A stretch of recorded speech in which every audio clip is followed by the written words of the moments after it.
Olá, gente, bom dia para você que está aí acompanhando a programação do Amazon Sat. Começa agora o Estúdio Sat, o programa de todas as manhãs a partir das 10 horas aqui na nossa programação. Muito obrigada a você que desde cedo já está acompanhando aqui o Amazon Sat com notícias da nossa região e agora aqui no Estúdio Sat. Estarei durante este mês de julho aqui à frente do Estúdio Sat. Paulinha está de férias, aproveitando, né? Deve estar viajando por aí, né, produção? Pelo exterior, né? Boas férias para você, viu, Paulinha? E você aí de casa pode interagir com a gente, pode participar através do número de telefone 98111 4512, pode mandar SMS, pode mandar o WhatsApp, que hoje os assuntos aqui do programa estão bem interessantes. E agora nós vamos falar sobre os medicamentos, que são recursos utilizados para obter benefícios como a cura, a prevenção e o diagnóstico de uma doença ou então um alívio de sintomas incômodos ou incapacitantes. Os benefícios esperados com que sua utilização devam ser maiores do que os riscos decorrentes do seu emprego. Por isso, alguns cuidados e conhecimentos são fundamentais. E para conversar com a gente sobre esses cuidados, aqui ao meu lado está a farmacêutica Ana Célia. Ana Célia, bom dia, seja bem-vinda. Bom dia a todos. Muito obrigada pelo convite. Nós é que agradecemos. Então, Ana, é importante a gente falar sobre essa questão dos medicamentos. A gente estava conversando aqui na hora no intervalo, né, aqui nos bastidores, que muitas vezes diversas coisas acontecem, até o óbito, por pessoas que acabam fazendo a automedicação. Uns a gente desconhece, mas outros vêm à mídia porque se tratam de pessoas famosas, então é muito importante tomar cuidado com essa questão da medicação, né? Sim, infelizmente existe um hábito muito perigoso realizado atualmente pela sociedade, que é a automedicação. A automedicação, ela inclui até o fato de eu dizer para o meu vizinho, para o meu melhor amigo, que eu estou sentindo uma dorzinha aqui, outra ali, e ele, na mesma hora, na intenção de ajudar, eu tomei tal coisa, então tome também, que pode ser bom para você. Então, é importante enfatizar que um medicamento que é bom para uma pessoa, ele está direcionado àquele tratamento individual, e outra pessoa pode ter alguns tipos de reações que estão inclusos em alguns estados das pessoas, como, por exemplo, uma grávida não pode tomar o mesmo medicamento de um idoso. Então, tudo é personalizado de acordo com a consulta médica, que é muito importante no diagnóstico e na prescrição desse medicamento para essa pessoa. É por isso que é importante sempre, independente do tipo de dor que se sentir, sempre procurar uma ajuda médica, porque como ela falou, o remédio que serve para mim pode não servir para você, o que serve para você não pode servir para mim. Com certeza. É importante, então, tomar esses cuidados. E eu pontuei aqui alguns assuntos relacionados a isso. É importante a gente também dizer qual é a finalidade de um medicamento. O medicamento, ele tem, pelo próprio conceito da Organização Mundial de Saúde e da Organização Pan-Americana de Saúde, a função de agir naquele sintoma, naquele momento, na quantidade certa, na hora certa, para aquela situação em que ele foi prescrito. Ou seja, se você tomar um medicamento e não tomar a quantidade certa, ele também não vai fazer efeito. Se você esquecer de tomar naquela hora certa, ele também pode não ter o efeito terapêutico desejado. Então, todos esses critérios são importantes de serem observados.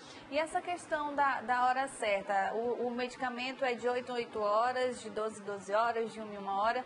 Eu esqueci de tomar. Se eu tomar depois ou antes, vai ter o mesmo resultado? Vai obter o mesmo sucesso? Assim, o medicamento, a gente chama que ele tem um tempo de vida útil. Dentro do organismo, ele passa por várias etapas. O medicamento, ele passa pelo primeiro mecanismo, o segundo mecanismo, e com isso ele vai sendo absorvido. Essa absorção, ela tem um tempo também dentro do nosso próprio organismo. O tempo de pico máximo que ele atinge, é necessário você administrar uma outra dose. Se você não administrar nessa hora, esse medicamento, ele diminui esse efeito terapêutico e, consequentemente, ele não apresenta um resultado imediato ou satisfatório para o tratamento.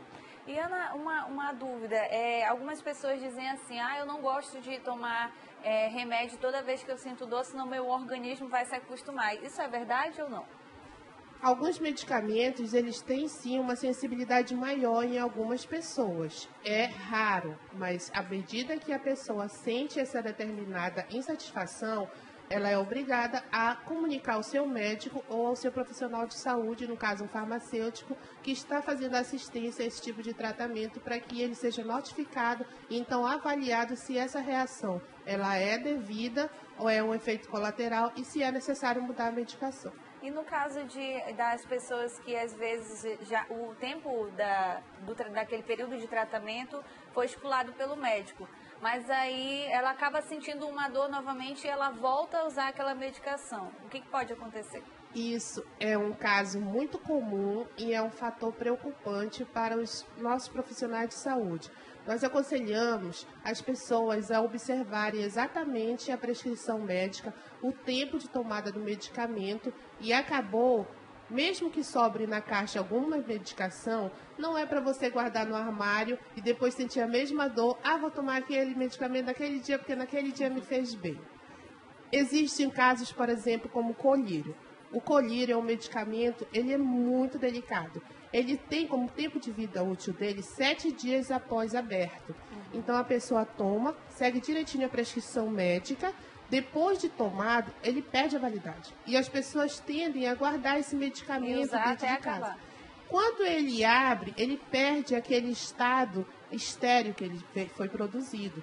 Então ele começa a adquirir tipos de bactérias dentro do próprio frasco. Se ele não foi acondicionado devidamente, e mesmo se ele foi, o colírio é um tipo de medicação tão delicado que ele é utilizado somente os 7 dias para que ele foi prescrito e depois é preciso desprezá-lo. Não pode ser utilizado mais. E as pessoas tendem a guardá-lo e a fazer uso dele sempre que exige que na cabeça, assim, na consciência das pessoas, elas podem tomar e aplicá-lo. E você falou a respeito do colírio. E aqueles remédios que as pessoas utilizam para algum problema no ouvido, no nariz e também aqueles sprays de garganta que geralmente também é guardado? Então, nós temos algumas classes de medicamentos também, como os corticoides. Eles são extremamente perigosos se utilizados sem o devido consentimento e sem o devido aconselhamento do médico ou do profissional de saúde, como, por exemplo, um farmacêutico. Esses tipos de medicamento, dessa classe terapêutica, elas, assim como promovem um dano muito benéfico dentro da classe terapêutica, dentro do objetivo que ele foi destinado, eles também promovem alguns riscos muito perigosos, que se utilizados continuamente, eles podem até afetar a visão da pessoa. Alguns analgésicos também, como paracetamol, eles afetam horrivelmente o fígado. E as pessoas tendem a ficar tomando, fazendo uso dele sempre que tem uma dorzinha de cabeça. E às vezes nada mais é do que uma hipoglicemia momentânea, porque demorou para se alimentar, uma falta de água, a desidratação também promove dor de cabeça e as pessoas vão sempre para o analgésico. Aí o que acontece é que usou o medicamento para tratar uma certa um certo sintoma e acabou que agravou e levou a um outro tipo de doença. Pode prejudicar sim outros órgãos. Tem defeitos adversos graves, inclusive. E como que a gente pode fazer? Porque muitas pessoas têm tipos de alergias a determinadas substâncias. Qual é o tipo de tratamento ou o que pode ser feito para descobrir qual é essa substância que o seu corpo tenha Existem testes específicos, como teste de alergia, que são feitos por dermatologistas especializados. E, inclusive, lá na Fundação Alfredo da Mata, nós temos esse teste. E nós temos como verificar, de acordo com a necessidade do paciente. Algumas vezes, apenas por uma questão de automedicação mesmo, a pessoa se intoxica por várias substâncias e não está percebendo. Ok, a gente vai continuar aqui o nosso bate-papo. Você de casa que está nos assistindo pode continuar participando aqui com a gente, viu? É só mandar um SMS ou um WhatsApp para o número 98111 4512. A gente vai estar aguardando você, viu? A gente volta já já.